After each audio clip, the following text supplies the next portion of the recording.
Kita awali dengan informasi pertama. Saudara, aksi unjuk rasa sejumlah perempuan di Kantor Perlindungan Perempuan dan Anak Kabupaten Aceh Barat berujung ricuh dengan petugas Satpol PP. Dalam video amatir yang viral di media sosial, Satpol PP menendang pengunjung laki-laki yang ikut berkabung mengawal aksi. Video pemukulan dan tendangan yang dilakukan oleh petugas Satpol PP terhadap pengunjuk rasa viral di media sosial. Bahkan HP perekam video saat anggota Satpol PP menendang pengunjuk rasa dibanting Satpol PP. Sebelumnya aksi ini dilakukan oleh sejumlah perempuan di Kabupaten Aceh Barat berlangsung di Mapolres Aceh Barat.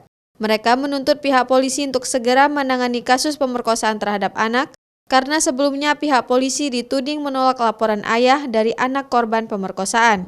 Kepada Kapolres Aceh Barat, massa perempuan ini juga meminta agar memproses oknum polisi wanita yang mengancam anak korban pemerkosaan saat dimintai keterangan beberapa lalu, serta memberi hukuman terhadap oknum polisi yang meminta uang 2 juta rupiah dari ayah korban untuk menjemput anak korban pemerkosaan yang dibawa lari pelaku dari Aceh Barat ke Aceh Timur.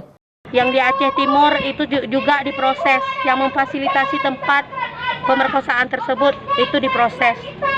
Nah, yang keempat, kami mau nanti kasus ini jangan diseret ke kanun jinayat, tapi ke Undang-Undang Perlindungan Anak.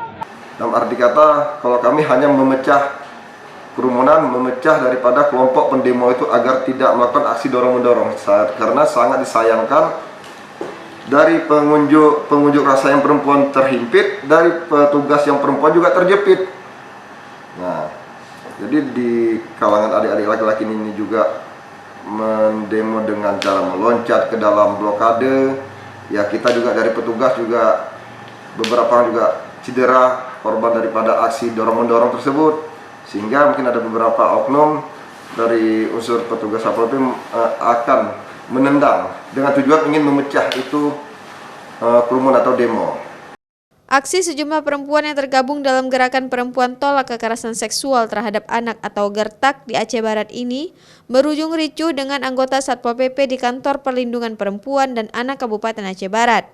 Massa menuntut Kepala Kantor Perlindungan Perempuan dan Anak agar menggantikan petugas psikolog yang tidak mau memberikan penanganan dan pendampingan terhadap anak korban perkosaan yang mengalami trauma berat. Raja Umar, Kompas TV, Banda Aceh.